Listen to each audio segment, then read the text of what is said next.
നാട്ടുവിശേഷങ്ങളും വീട്ടു വർത്താനങ്ങളും അതുപോലെ നാടൻ കുക്കിങ്ങും ഒക്കെ ആയിട്ട് ഇന്നത്തെ വ്ലോഗിലേക്ക് എല്ലാവർക്കും സ്വാഗതം. സന്തോഷവും സങ്കടവും ഒക്കെ കൂട്ടിക്കൊഴിഞ്ഞ് ഓരോ ദിവസങ്ങൾ കടന്നു പോകുമ്പോഴും പുതിയതായിട്ട് വരാനുള്ള നല്ല കാര്യങ്ങളെക്കുറിച്ച് ആലോചിച്ച് ഇങ്ങനെ നമ്മൾ മുമ്പോട്ട് പോയിക്കൊണ്ടിരിക്കുകയാണ്. കിളികളുടെ ഒച്ചയും കാക്കകളുടെ കരച്ചിലും ഒക്കെ കേട്ട സുപ്രഭാതം. പണ്ട് കുഞ്ഞി പ്രായമായ സമയത്ത് നമ്മളും ഇതുപോലെ രാവിലെ എണീറ്റ് കൂട്ടുകാരികളെയൊക്കെ വിളിച്ച് ഒച്ചയുണ്ടാക്കുന്നത് ഓർത്തു പോകും. ഇന്ന് ഞാനിതാ നേരത്തെ തന്നെ അടുക്കളയിലേക്ക് കിടക്കുകയാണ് കേട്ടോ. കാരണം എണീക്കാൻ ഒരുപാട് വൈകിട്ടുണ്ട്.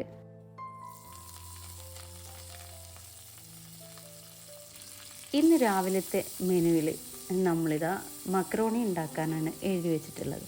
അപ്പോൾ മക്രോണി തലേന്ന് തന്നെ ബാക്കി കാര്യങ്ങളൊക്കെ സെറ്റാക്കി വെച്ചിട്ടുണ്ടായിരുന്നു. അപ്പോൾ നമ്മളിതാ മക്രോണി ചെയ്യാണ് കേട്ടോ. അപ്പോൾ നമ്മൾ ചിക്കനൊന്നും വെച്ചിട്ടല്ല മക്രോണി ഉണ്ടാക്കുന്നത്, മുട്ട വെച്ചിട്ടാണ് ഉണ്ടാക്കുന്നത്. അപ്പോൾ നമ്മൾ സബോള വഴറ്റിയെടുത്തു, കറിവേപ്പ് പച്ചമുളകൊക്കെ ചേർത്തിട്ടുണ്ട്. ഉള്ളിയും തക്കാളിയൊക്കെ നമ്മൾ ചോപ്പറിൽ ചോപ്പ് ചെയ്തതുകൊണ്ട് തന്നെ വളരെ കുഞ്ഞായിട്ടാണ് പൊടിഞ്ഞ് കിട്ടും. അപ്പോൾ പെട്ടെന്ന് തന്നെ അത് വഴന്ന് കിട്ടുകയും ചെയ്യും.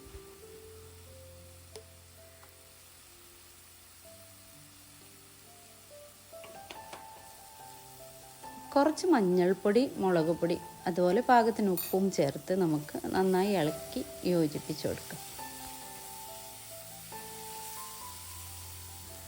കുറച്ച് ക്രീമി ആയിരിക്കാൻ വേണ്ടിയിട്ട് നമ്മൾ ഒരല്പം വെള്ളവും ചേർത്തിട്ട് ഇളക്കുന്നുണ്ട്.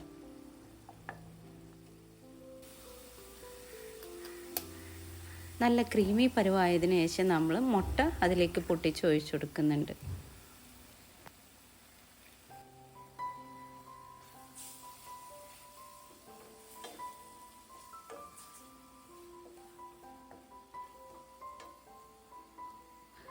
ഇനിയുണ്ടല്ലോ അതിലേക്ക് കുറച്ച് ഇറച്ചി മസാല ചേർത്ത് കൊടുക്കുകയാണ് കേട്ടോ. അത് നമുക്ക് മക്രോണിക്ക് ഒരു ടേസ്റ്റൊക്കെ കൂടാനാണ്. അപ്പോൾ ഒന്നുകൂടെ അത് കട്ടിയാവുന്നതിന് നമ്മൾ ഒന്നുകൂടെ ഇത്തിരി വെള്ളം ഒഴിച്ചിട്ട് ക്രീമി പരുവം തന്നെ ആക്കിയെടുക്കുന്നുണ്ട്.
അപ്പോൾ നമ്മൾ മക്രോണിയൊക്കെ റെഡിയായി. ഞാൻ അതിൻ്റെ മുകളിൽ ചീസ് വെച്ചിട്ട് ഇനി ഒന്ന് അടച്ച് വെക്കുകയാണ് കേട്ടോ. അപ്പോഴാണ് അത് ശരിക്കൊന്ന് മെൽറ്റായിട്ട് വരുള്ളൂ.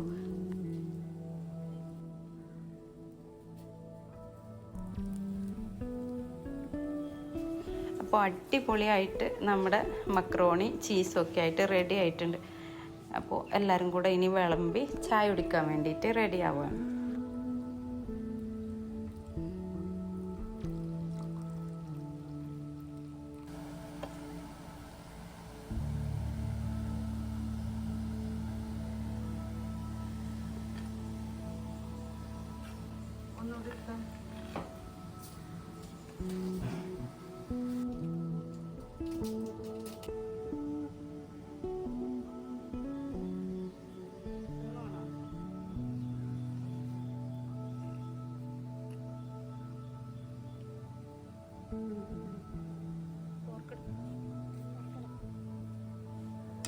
മക്രോണിയൊക്കെ കൂട്ടി ചായ കഴിക്കുകയാണ്. നല്ല ടേസ്റ്റാണ് മക്രോണി ഇങ്ങനെ ഉണ്ടാക്കുമ്പോൾ.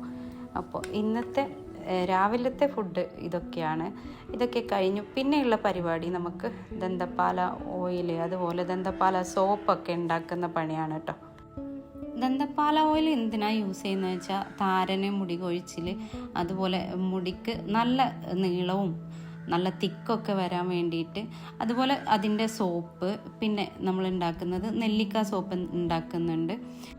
പിന്നെ ദന്തപ്പാലയും ഉലുവയും അതുപോലെ അതിലേക്ക് മറ്റുള്ള മെഡിസിനൊക്കെ ചേർത്തിട്ടുള്ള ഒരു സോപ്പാണിത്. ഇതും നമ്മൾ ഉണ്ടാക്കുന്നുണ്ട്. പിന്നെ ദന്തപ്പാലയുടെ ലീഫ്, കറ്റാർവാഴ എല്ലാം കൂടെ ചേർത്തുണ്ടാക്കുന്ന സോപ്പും നമ്മൾ ഉണ്ടാക്കുന്നുണ്ട്. അപ്പോൾ ഇതൊക്കെ നമ്മുടെ സ്കിന്നിന് നല്ല മെഡിസിന് മാത്രമാണ് കേട്ടോ. ഇനി ദന്തപ്പാലയെക്കുറിച്ച് അറിയാത്തവരുണ്ടെങ്കിൽ യൂട്യൂബിലൊന്ന് സെർച്ച് ചെയ്ത് നോക്കിയാൽ അറിയും. അപ്പോൾ ദന്തപ്പാല സോപ്പും എണ്ണയും ഇങ്ങനെയുള്ളതൊക്കെ നമ്മുടെ കയ്യിൽ നാച്ചുറലായിട്ടുള്ള ലീഫ് എടുത്ത് തന്നെ ഉണ്ടാക്കുന്നതാണ്. അപ്പോൾ നിങ്ങൾക്ക് അതായത് ആർക്കെങ്കിലും ആവശ്യമുണ്ടെങ്കിൽ ഞാൻ ഈ കാണിച്ച നമ്പറിൽ വാട്സപ്പിലൂടെ മെസ്സേജ് അയച്ചാൽ മതി. അതുപോലെ ഓൺലൈനായിട്ട് നമ്മൾ ഇൻഡോർ പ്ലാന്റുകളും സെയിൽ ചെയ്യുന്നുണ്ട്. ആന്തൂറിയത്തിൻ്റെ പല വെറൈറ്റീസും നമ്മുടെ കയ്യിലുണ്ട്. അപ്പോൾ അതൊക്കെ നിങ്ങൾക്ക് വേണമെന്നുണ്ടെങ്കിലും ഈ വാട്സപ്പ് നമ്പറിൽ മെസ്സേജ് അയച്ചാൽ മതി. അപ്പോൾ ഇത്രയൊക്കെയാണ് ഇന്നത്തെ വീഡിയോയിൽ നമ്മൾ ഉൾപ്പെടുത്തിയിട്ടുള്ളത്. അപ്പോൾ വീഡിയോ നിങ്ങൾക്ക് ഇഷ്ടമായാൽ എന്തായാലും ലൈക്ക് ചെയ്യുക, അതുപോലെ നിങ്ങളുടെ കമൻറ്റൊക്കെ എഴുതിയിടുക. ഇൻഷാ അല്ലാഹ് ഇനിയും നല്ല നല്ല വീഡിയോസുമായിട്ടൊക്കെ വരുന്നത് വരെ എല്ലാവർക്കും നന്ദി, നമസ്കാരം.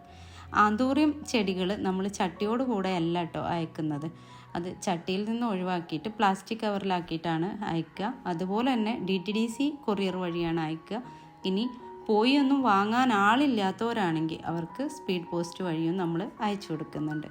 അപ്പോൾ പല കളറ് ആന്തൂറിയങ്ങൾ നമ്മുടെ കയ്യിലുണ്ട്. അപ്പോൾ നിങ്ങൾക്ക് വേണമെന്നുണ്ടെങ്കിൽ ഈ കാണുന്ന വാട്സപ്പ് നമ്പറിൽ മെസ്സേജ് അയക്കുക. അതുപോലെ എണ്ണയോ സോപ്പോ ഒക്കെ വേണമെന്നുള്ളവർ മെസ്സേജ് അയക്കുക കേട്ടോ. എല്ലാവർക്കും നന്ദി, നമസ്കാരം.